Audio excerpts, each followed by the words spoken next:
안녕하세요. 독일카시입니다. 오늘은 용인 남사에 새로 오픈한 한플라워 아울렛을 방문해 보았습니다.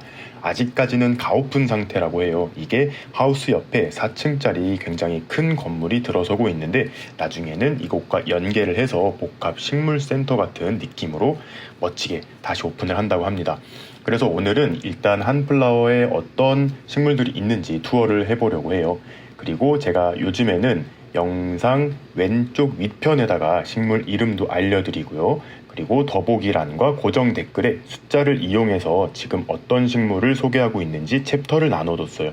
그거를 클릭하시면 조금 더 쉽게 여러 식물들을 감상하실 수 있을 것 같습니다. 그리고 한플라워의 이제 오픈 시간 등의 자세한 정보 또한 영상 아래 더보기란에 남겨두도록 하겠습니다. 그럼 바로 식물 투어 시작해 보도록 할게요. 첫 번째로 소개해드릴 식물은 엔젤 스킨입니다. 엔젤 스킨답서스라고 부르는데요. 제가 얼마 전에 저희 집 스킨답서스들 투어하면서 아지레우스 스킨과 굉장히 유사하다고 말씀을 드렸었는데요. 굉장히 잘 키우셨어요. 손바닥만한 잎도 많이 있고, 그리고 여기서 한 가지 말씀드릴 점은 제가 이 식물들의 가격을 하나씩 말씀드리기는 조금 힘들 것 같아서 이렇게 화면으로 띄워놓을 테니까요. 참고해 주시면 좋을 것 같습니다. 그 다음에 보실 스킨답서스는 엔조이 스킨이에요. 이 엔조이 스킨 같은 경우에는 잎에 흰 무늬가 굉장히 매력적인 스킨답서스예요. 일반 스킨답서스에 준해서 키우시면 되는데 이 농장이 어딘지 정말 궁금합니다. 이 연질 포트분 굉장히 예뻐가지고 항상 어디서 키웠는지가 궁금해지는 그런 농장인 것 같아요. 굉장히 깨끗하게 잘 키운 그런 모습이었습니다. 그 다음에는 마블, 그 중에서도 골든 마블 스킨이라고 부르는 스킨답서스입니다. 이거 같은 경우에는 예전부터 우리가 키우던 그런 스킨답서스에서 무늬가 조금 더 발전된 그런 스킨인 것 같아요. 마블 퀸인과 쌍벽을 이루는 정말 화려한 스킨답서스인 것 같습니다. 그리고 형광 스킨답서스 혹은 라임 스킨답서스라고도 부르는데요. 잎이 굉장히 노랑빛이 많이 띄어가지고 굉장히 화려한 모습을 보여주고 있습니다. 분홍색 화분에 심어 놓으니까 이 노랑 잎과 대조가 돼서 굉장히 예쁜 모습을 하고 있었어요. 그리고 이 스킨답서스가 우리가 일반적으로 집에서 가장 많이 키우는 굉장히 오래된 스킨답서스입니다. 아까 보여드렸던 골든 마블 스킨에 비해서 잎의 무늬는 조금 화려하진 않지만 제 생각으로는 성장성은 가장 좋을 걸로 예상되고 있어요. 굉장히 잘 키워서 농장도 한번 구경해보고 싶은 그런 스킨답서스였습니다.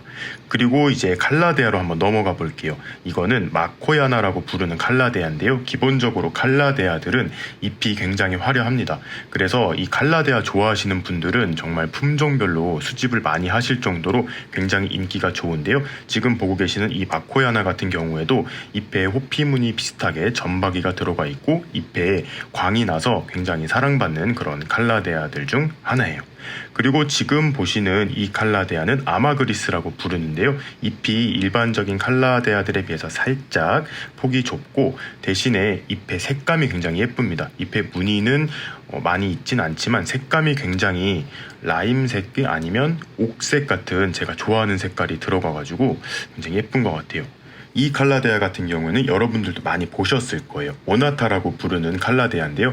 얘는 이렇게 검은 칠판에 분필로 줄을 짝짝 그어놓은 듯한 그런 무늬가 굉장히 인상적인 칼라데아입니다. 그리고 그 옆에는 프레디라고 부르는 칼라데아였는데요. 저도 실제로는 처음 봤어요. 이렇게 큰 잎 안에 작은 이파리 그림이 그려져 있는 듯한 정말 기하학적인 무늬를 갖고 있어서 굉장히 특이했습니다. 그리고 이제 블랙벨벳 알로카시아를 보여드리는데요. 이게 작년, 재작년에 굉장히 인기가 있었어요. 물론 지금도 계속 인기가 좋지만 얘가 저한테는 조금 키우기가 힘들더라고요. 다른 알로카시아들에 비해서 저희 집 환경엔 조금 안 맞았는데 이제는 많이 좀 보급이 되는 것 같습니다. 옛날에는 이렇게 조그만 것도 굉장히 비쌌는데요. 가격대도 많이 내려가고 이거 잘 키우시는 분들은 굉장히 잘 키우시는데 저도 한번 다시 도전을 해보고 싶은 욕구가 드는 그런 알로카시아였습니다. 그리고 칼라디움도 요즘도 이제 계속 나오고 있어요. 제가 소개해드렸던 봄에 소개했던 칼라디움 12종도 있지만 이 옆에 또 처음 보는 칼라데아가 있었습니다. 잎이 굉장히 예쁜데요. 켈리라는 품종명인 것 같습니다. 잎이 굉장히 귀엽고 조그만데 이건 원래 작은 품종인지 아니면 얘도 키우면 커질 수 있는지 그건 잘 모르겠지만 제 마음에 굉장히 예쁘게 보여진 그런 잎을 가진 칼라디움이었습니다. 그 다음에 보실 식물은 아스파라거스예요. 아스파라거스도 제가 몇 번 설명을 드렸지만 이거는 원예화된 그런 아스파라거스라서 아마 식용은 불가능할 거예요. 그래도 우리가 먹는 그 아스파라거스도 이렇게 키우면 하늘하늘 거리는 잎을 보여준다고 하니까 한 번쯤 키워보셔도 좋을 것 같습니다. 그리고 아틀란티스가 이제 남사에서도 볼 수 있게 되었어요.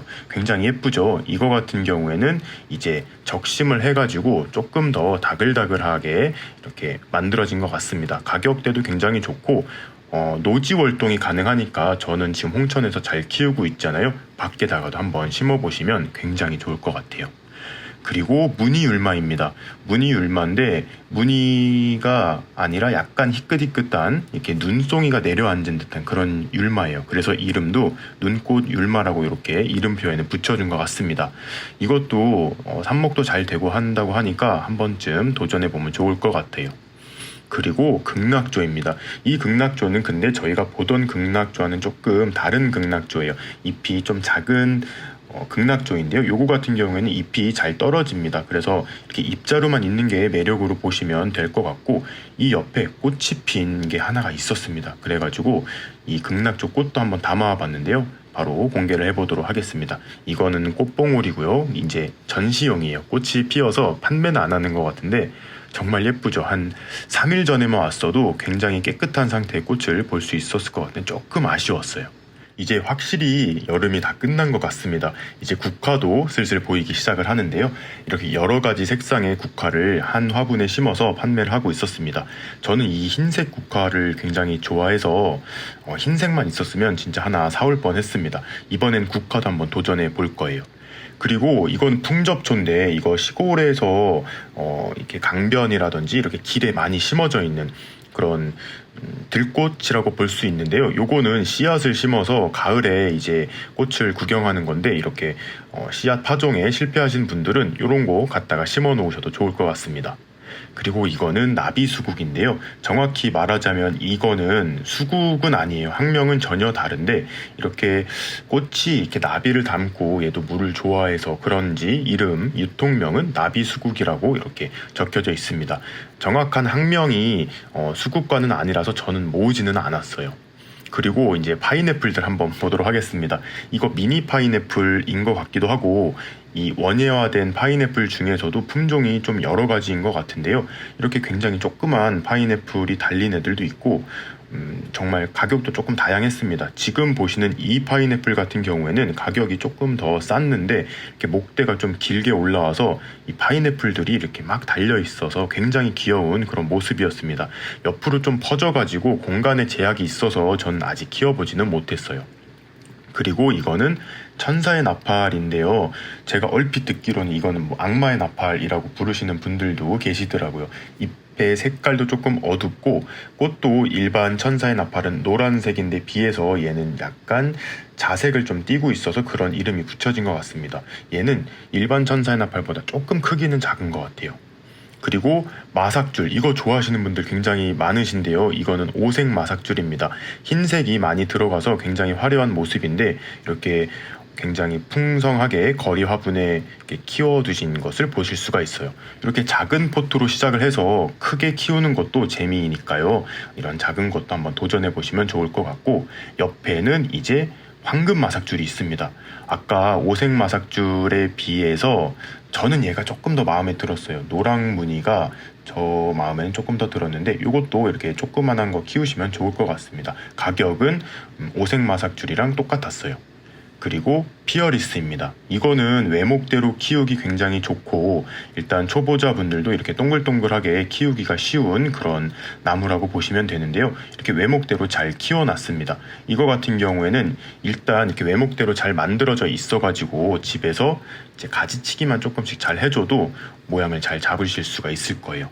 엄청 큰 게 또 있어가지고 이제 화분에서 뽑아 보았는데 확실히 이 키워온 세월이 있다 보니까 작은 거에 비해서 대품들은 가격이 조금 높은 편이었어요. 그리고 산세베리아 중에 문샤인, 이것도 옛날에는 찾아보기가 힘들었었는데 요즘에는 잘 보이는 것 같습니다. 이렇게 원래 호피 무늬가 많이 들어간 그런 산세베리아에서 얘도 약간 옥빛을 띠고 있는데 굉장히 화려합니다. 얘는 뭔지 모르겠어요. 원종 산세베리아 같은데 이 중간에 하나가 끼어 있어서 한번 카메라에 담아 보았습니다. 그리고 이거는 이제 조금 바퀴벌레 같기도 하고 삼엽충 같기도 하죠. 요거 같은 경우에는 쿠프레아 레드 시크릿이라는 이름이 붙은 얘도 알로카시아예요. 이렇게 잎 뒷면에 좀 붉은색이 띄어서 그런 이름이 붙은 것 같습니다. 알로카시아 중에서 요즘에 이렇게 근육맨 같거나 이렇게 바퀴벌레 혹은 삼엽충 등껍질 같은 게 좀 유행을 하는 것 같아요. 그리고 거북알로카시아도 있었습니다. 특히 이 거북알로카시아 중에서 이제 조직배양 중에 잎이 조금 동글동글하고 하트 모양으로 변이가 된 것들이 있는데요. 이런 것들도 이제 판매가 되고 있습니다. 하트 거북알로카시아라는 이름을 달고 나왔네요. 자, 이제 고사리들을 한번 살펴보도록 하겠습니다. 지금 보시는 고사리는 보스턴 고사리예요. 많이들 좋아하시는데 저도 집에서 하나 키우고 있어요. 그래서 조만간 이 고사리 분갈이 하는 법이랑 잘 키우는 방법도 한번 올려볼 건데요. 지금 이렇게 보시면 흙은 약간 수분감이 많은 피트모스에 이렇게 식재돼서 판매가 되는데요. 집에서는 조금만 과습에 주의하시면 굉장히 잘 키우실 수가 있습니다. 제가 집에서 키우는 거는 이거보다 조금 더 잎이 긴 것 같아요. 그리고 이거 같은 경우에는 블루스타 고사리인데 요즘에 제가 고사리 좀 빠지긴 했는데 아직까지는 이 블루스타 고사리는 제 스타일은 아닌 것 같아요. 그리고 이 더피 고사리를 한번 키워볼까 진지하게 고민하고 있습니다. 이 생육이라든지 이런 잎의 모양 그리고 런너를 살펴보면 보스턴 고사리랑 비슷해가지고 굉장히 잘 키울 수 있을 것만 같아요. 그리고 요거는 트란카툴라라고 부르는 고사리인데 저도 처음 봤어요. 그런데 잎에 광택이 나가지고 진짜 예쁘더라고요. 약간 이 보스턴 고사리의 약간 진화 버전인 것 같아요. 잎이 진짜 반딱반딱하고 그리고 이렇게 순도 되게 힘차게 올라오고 확실히 뭔가 남성다운 느낌이 많이 나는 그런 고사리인 것 같습니다. 보스턴 고사리는 조금 야들야들한 것 같고 얘는 굉장히 강건한 그런 고사리의 모습을 띠고 있어요. 그리고 이건 이제 힘의 몬스테라인데 실버 메탈이라고 아마 부를 거예요. 원래 나오던 잎이 동글동글한 힘의 몬스테라에 비해서 잎이 약간 긴고 그 다음에 색감도 약간 조금 더 옥색을 띠는데요. 이렇게 대품을 팔고 있었습니다. 저희 집에도 키우고 있지만 이렇게 2촉짜리 이런 거를 그냥 쭉쭉 크게 놔둬도 집에 굉장히 활력을 주는 그런 식물일 것 같아요.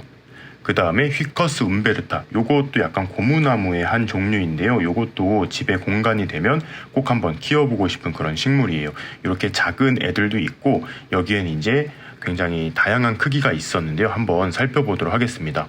아까 거는 이제 잎이 손바닥만 했다면 지금은 손바닥 한 5개 정도 되는 것 같아요. 여기까지 키우는데 뭐 시간이 많이 걸리는 것 같진 않지만 가격은 이게 조금 더 비쌌습니다.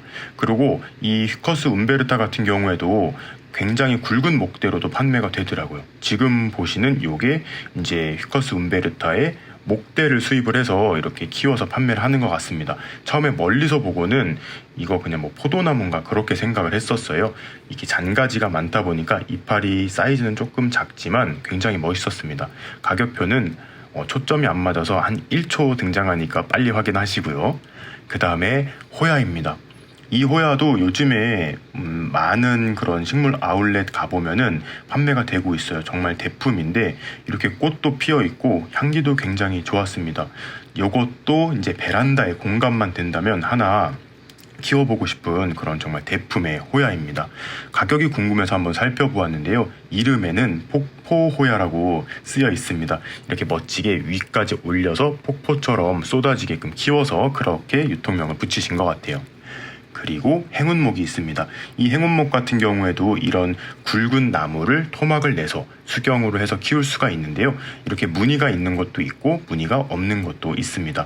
이렇게 수경으로 키우다가 뿌리가 좀 돋아나면 흙으로 옮겨서 키우면 된다고 합니다. 그리고 이거는 수채화 고무나무인데요. 이것도 몇 년 전까지만 하더라도 굉장히 비쌌어요. 조그만한 유묘 하나에 막 4, 5만 원 이렇게 하던 시절이 있었는데 지금은 굉장히 가격도 많이 낮아졌습니다. 확실히 잎의 무늬가 화려해가지고 키가 조금 이제 크게 키우면 굉장히 멋진 모습을 보여줄 거예요. 그리고 이제 고무나무는 굉장히 많이 있었어요. 물론 인도 고무나무도 있고 여러 가지 고무나무가 있었는데 오늘 제가 이제 특별히 보여드리고 싶은 거는 바로 이 고무나무예요. 이게 저희 어머니도 키우고 계신데 그러니까 집에 있어요. 근데 엄마가 좀 못 키우나 했었어요. 이파리가 너무 조그매가지고. 근데 이게 알고 봤더니 멜라니 고무나무라고 해서 잎이 이렇게 귀여운 고무나무의 한 품종이었습니다. 대품의 유칼립투스도 볼 수가 있었는데요.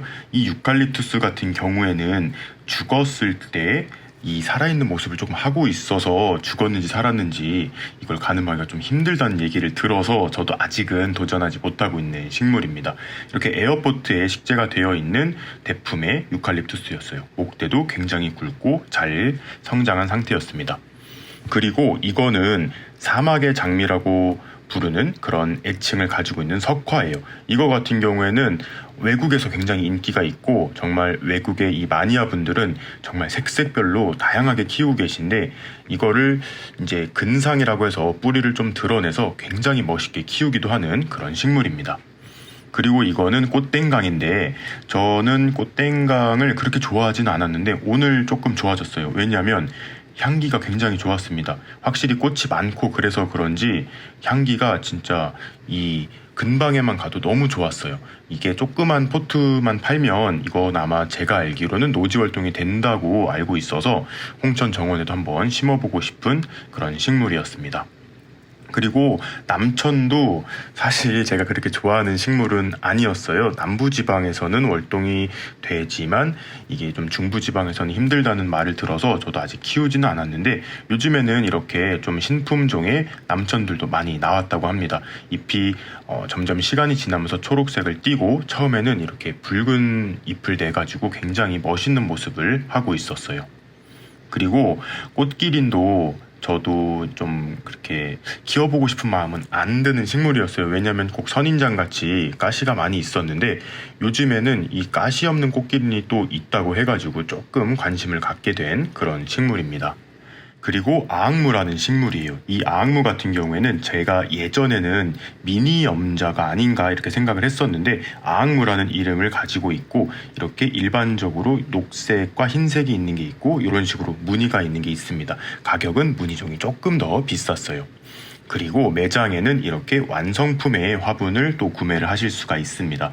이제 집들이를 가신다거나 뭐 개업식 선물로 이런 식으로 완성된 화분을 구매하시면 굉장히 편할 것 같아요. 그리고 토분도 굉장히 가격의 메리트가 좋았습니다. 다양한 색깔의 다양한 크기의 토분이 있었고 무엇보다도 대형 토분을 제가 몇 개를 구매하려고 했는데 가격이 굉장히 좋아서 다음에 와가지고 몇 개 사가려고 이제 생각을 좀 했었습니다. 그리고 이제 일반적인 화분도 굉장히 많았어요. 도자기 화분도 있고 플라스틱 화분도 있는데 제 마음에 가장 쏙 들었던 점은 정말 다양한 크기의 이 화분 받침이 있었다는 거예요. 토분 밑에다가 받칠 만한 이런 받침대도 많아서 정말 좋았습니다. 그리고 이렇게 제가 또 착색란을 많이 키우다 보니까 이런 구멍난 토분을 구하기가 굉장히 힘들었었는데요. 여기는 이렇게 많이 있었어요. 그리고 이렇게 매일매일 새로운 식물도 입고된다고 하니까 주말마다 한번 오면 굉장히 좋을 것 같습니다. 그리고 이곳에는 일회 야생화를 비롯해서 여러 가지 업체가 또 입점을 해 있다고 합니다. 지금 보시는 이 일회 야생화 같은 경우에는 이 한플라워의 한켠에 자리 잡은 야생화 판매 숍인데요. 일단 노지 활동이 가능한 야생화들이 굉장히 많아서 눈길을 끌었습니다. 여기도 이렇게 식물을 하나씩 소개해드리면 좋았겠지만 이 자체도 너무 많은 식물, 너무 예쁜 식물들이 있어서 이곳은 다음에 따로 와서 이곳만 한번 집중적으로 한번 투어를 해보면 좋을 것 같다는 생각을 해보았습니다. 그리고 이 옆에는 드림 난원이라고 또 난원이 있습니다. 제가 또 착색란을 좋아하다 보니까 사실 여기서 시간을 굉장히 많이 보냈어요. 여기도 이제 영상을 좀 자세하게 찍어서 올려드릴까 생각을 했는데 이것 또한 나중에 한 번에 풀어드리면 좋을 것 같습니다. 속곡을 비롯해서 이제 풍란 대품 이제 또 여러 가지 카틀레아들도 굉장히 많이 있었고 덴드로비움도 이렇게 부작을 해서 굉장히 정말 작품주 이런 게 있었습니다. 이곳이 저한테는 오늘 굉장히 신난 공간이었는데요. 사장님을 만나뵐 수 없어가지고 다음에 오면 이것저것 물어볼 것이 굉장히 많은 그런 공간이었습니다. 특히 이런 풍란 부작 같은 경우에는 시간이 굉장히 오래 걸려요. 저도 집에서 도전하고 있는데 이런 걸 한번 키워보고 싶어서 나중에 사장님 만나 뵙게 되면 노하우나 팁 같은 것도 좀 여쭤보려고 합니다. 이렇게 무늬가 들어간 나도풍란도 볼 수 있어서 굉장히 좋았어요. 오늘은 용인 남사에 새로 오픈한 역대급 스케일을 자랑하는 한플라워 아울렛 투어를 함께 해보았습니다. 몇 달 뒤에 정말 더 멋있어진다고 하니까요. 여러분들과 또 한번 구경할 수 있었으면 좋겠습니다. 그럼 오늘도 재밌게 보셨거나 도움이 되셨다면 구독과 좋아요 그리고 알림 버튼까지 눌러주시면 감사하겠습니다. 뿅.